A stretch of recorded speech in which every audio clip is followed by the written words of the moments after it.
Hey guys, welcome back to One Stop Biology. So guys, in today's video, we are going to discuss about population interaction. So till now, what all things we have discussed? Till now, we have discussed about different type of systems in organisms, right? How do they, interact with each other? How do they react to different type of stress conditions? And then in the last few videos, we also discussed about population, right? So we discussed about what kind of population growth do we have, what kind of population attributes are there, right? And then in the last video, we discussed about different types of growth models, population growth or population density models as well. So we discussed about the the exponential model and the logistic model, right? So guys, in today's video, we'll discuss how does this population interact. Now we know that any natural habitat which is present on earth, it is not just inhabited by a single species, right? There are different types of species who are inhabited in a single habitat, right? So basically for any species, the minimal requirement is that even if there are more than one species, every species can feed in that natural habitat, right? So even if we talk about a plant species, or even if we talk about microorganisms, everyone should have a system in that habitat in which they are living, that they should feed themselves and survive in that habitat, irrespective of whatever number of total species are present in that habitat, right? So basically, the nature, animals, plants, microbes, they do not live in isolation. They interact with each other in various ways, right? And that is how they form a biological community.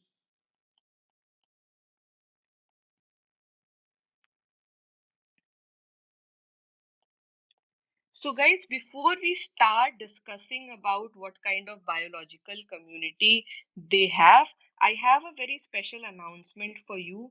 So, guys, I have come up with a biology crash course for boards for your CBSE board exam.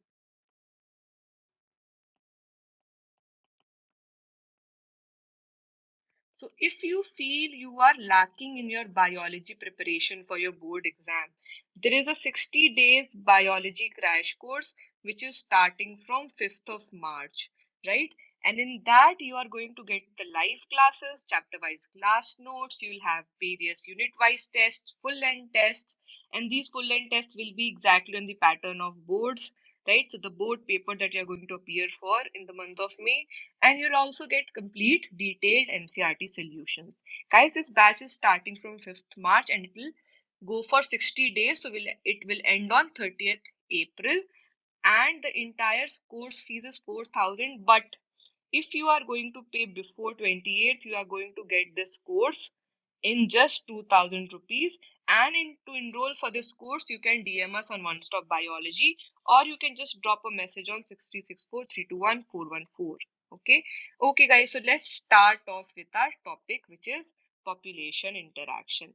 Now, guys, here as you see, there are specific words, and against that, we have written species A, species B, so two different type of species interacting, and that we have various symbols like plus, minus, or zero, right?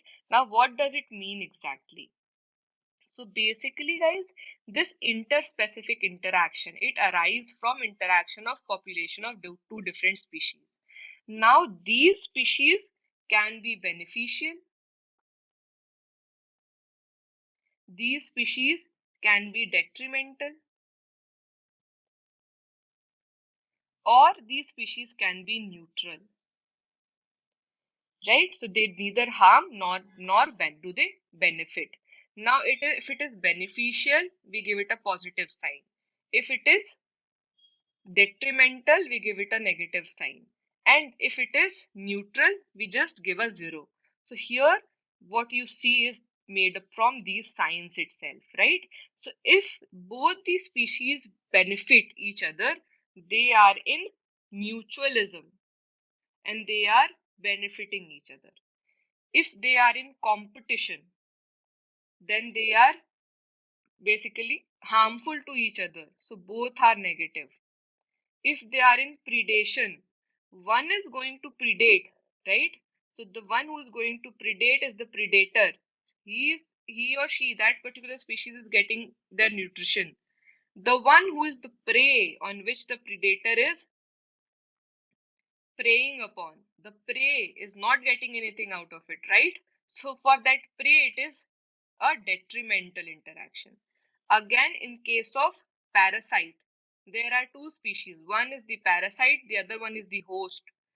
The parasite is getting benefited, but the host is not getting benefited, right? For them, it is detrimental.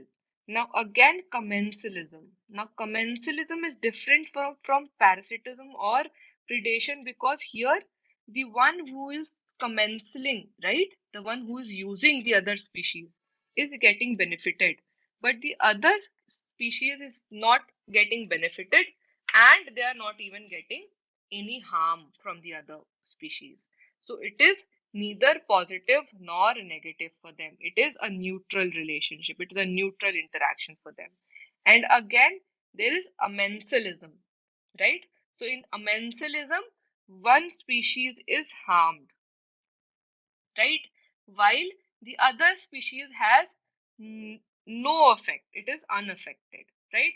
So we are going to discuss all of these interactions one by one, guys, right? We start off with predation. Now, guys, when we talk about predation, we are talking about two different species, right? So basically, predation is where you have one predator and the other one is prey, right? So predator is dependent on prey, and what we say is that these predators, they keep the prey population under control, and that is how basically they control the population density. So if they do not, control the prey species, these prey species can achieve very high population density, and it might cause ecosystem instability, right? So basically, guys, there is an energy transfer across trophic levels. Now, these predators play a very important role in this energy transfer, right? If the predator is too efficient, right? We say that if the predator is too efficient, they can also over exploit its prey, and then the prey might become extinct, right? So even that is not good, and that is why both the populations should be in check, right? So if say prey becomes extinct, what will happen? Now the predator has no food to rely upon, and ultimately the predator population will also be extinct, right? So balancing both the things, right? Balancing both the things is very important.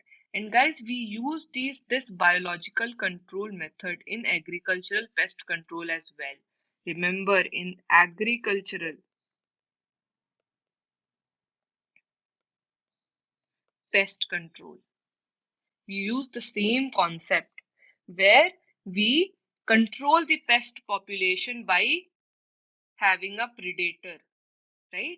So basically, predators are helping in maintaining the species diversity in a community as well, right? How do they do that? By reducing the intensity of competition among these competing prey species, right? So there are both the aspects in predation. The prey population should also be in check, and the predator population should also be in check, right? Now the second one, guys, is competition. Now what happens in competition? So as per the Darwin's theory, right, of survival of the fittest, what he said was that there will be a struggle for existence, and the one who is the fittest is going to survive and reproduce in nature, right? So basically he was completely convinced that interspecific competition is a potent force in organic evolution, right? So basically competition occurs when closely related, so here we are talking about closely related species.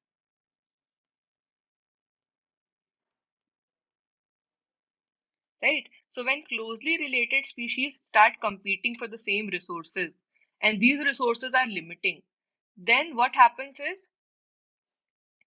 then basically they are competing with each other and the fittest of them is going to survive and reproduce, right? So basically there is, for one thing, that totally unrelated species could also compete for the same resource, right? It, if we're talking about closely related species, that doesn't mean that, completely unrelated species won't compete. They also compete with one another, right?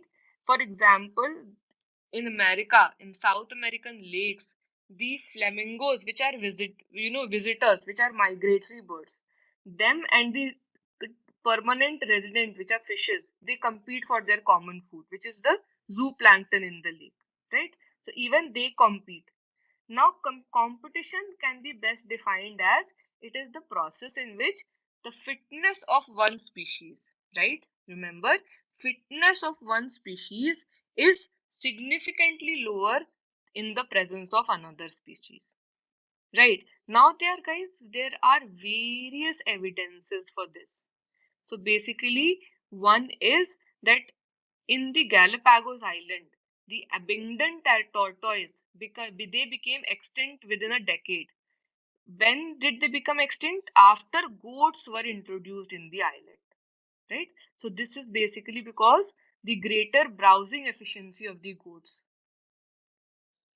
right? Now there are various principles as well against that. So one of which is the Gauss's competitive exclusive principle. Now, this principle states that two closely related species, they compete for the same resources and they cannot coexist indefinitely. And in this, the inferior one will be eliminated eventually, right? Now, this will be true if the resources are limiting, right? If the resources are unlimited, then there will be no sense of competition between species, right? So this principle is valid only when the resources are limiting, right? So there are also various ways through which basically we make some species coexist, right? Like what we do is we partition the resource partitioning. Right. So by partitioning the resource, we are basically removing competition from the two species. Right. Now this is all about competition. Now the third is parasitism. So what is parasitism? Basically, parasitic mode of life is a very important part of the life cycle for many microorganisms, right? For many microorganisms, the only mode of nutrition is being a parasite. And these parasites are always host specific. So again, here we have two terms, parasite and host. And this parasite is dependent on the host. So now what happens is that these parasites and host, they co-evolve and they are dependent, right? Now if the host evolves, say if I as a human evolve a special mechanism for rejecting or resisting a parasite, the parasite has to evolve their mechanism as well to counteract and neutralize my resistance, right? So in order to be successful, they have to do that so that they can exist in the host, right? So in this way, parasites have evolved a lot, guys, and their entire life cycle is dependent on the host, right? For example, the malarial parasite, right? The malarial parasite needs two hosts. One host for the malarial parasite is the mosquito, and the other host is the human being. And when it enters into both, then only the mosquito parasite completes its life cycle. The malarial parasite completes its life cycle, right? So, if the parasite is going to harm the host? What happens if it is going to harm the host? Because majority of the parasites harm the host. Now that may reduce the survival, growth and reproduction of the host, and that may also reduce their population density, right? And that is what is having in case of COVID. Now these parasites can be of two types, guys. Either they feed on the external surface of the host. So if they feed on external surface of the host, they are known as ectoparasites, right? Now, the most familiar example of this group is lice in case of humans, or in case of dogs, you have ticks, right? So basically, these are ectoparasite. They feed from the outside, from the external surface of the host, right? In the same way, there are some who live inside the host.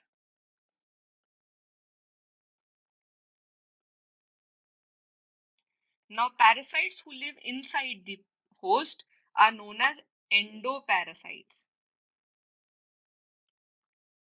right? So again, there are a lot of parasitic diseases, right, in which the parasite live inside the host body in different sites, say liver, kidney, lungs. They feed on RBCs, right? So again, the life cycle of endoparasite are considered very complex because of these specializations, these specializations that they have, in which they can inhibit themselves. They can make them live themselves inside the host body. In the same way, there is another term which is brood parasitism. I'm not sure whether you are aware of this term or not. So basically, this is dependent on birds. So basically, parasitism happens in birds, right? And in this, what happens is that the parasitic bird lays its eggs in the nest of the host, and it lets the host incubate them, right? So basically, the egg of the parasite bird have evolved to resemble the host's egg in size, color, so that it reduces the chances of the host bird to detect the foreign eggs. If they detect, they will eject them from the nest, right? And this happens with the cuckoo and crow, right? The quail and crow bird, right? So this basically is a very classic example of brood parasitism, right? So guys, with this we have finished parasitism as well. Now let's move towards commensalism. Now what is commensalism? So basically it is the interaction in which one species benefits and the other is neither harmed nor benefited. Now, in case of orchid, right? Orchid grows as an epiphyte on a mango branch, right? And with this, what happens is that they get support, they get nourishment from the mango branch, but they do not harm the mango tree in any way, right? Or there are barnacles which grow on the back of the veil, right? And they basically benefit while the whale doesn't get harm, nor do they get benefited from it, right? So this type of interaction is commensalism, right? Now basically in this, what is happening is that there is no harm which is being caused, but the other one is getting benefited. In the similar way, the next one is mutualism, right? So in mutualism, both the species are benefiting each other. Classic example is lichens. So in lichens, there is a mutual beneficial relationship between the algae, the photosynthetic algae and fungus, right? They both give each other something good, right? Similarly, there is another example of mycorrhizae. In mycorrhizae as well, there is an association between fungi with the roots of higher plants. So again, in this, The fungi help the plant in absorption of essential nutrients from the soil, and the plant in turn provides fungi with energy yielding carbohydrates. So the fungi is deriving nutrition from the plant itself, right? So again, they are benefiting each other. Now the last one is amensalism. So in this, what is happening is that one species is getting harm, right? One species is harming the other one, while the other one is not getting affected. The one which is harming is not getting affected in any way, right? So guys, with this we have finished the chapter of organism and population, and I hope you would have understood this chapter very well. You have boards coming in as well, so you need to understand this chapter very well. So do let me know if you have any doubt in regards to this chapter. You can let me know either in the comments of the video, or you can just message your doubts on WhatsApp. WhatsApp number is given in the description of the video. And guys, if you like this video, please do like it and share it with all your friends. And if you are new to the channel, please do subscribe to the channel and press the bell icon to get all the updates, guys. So see you in the next video where we'll be starting off with a new chapter. Till then, take care. Bye bye.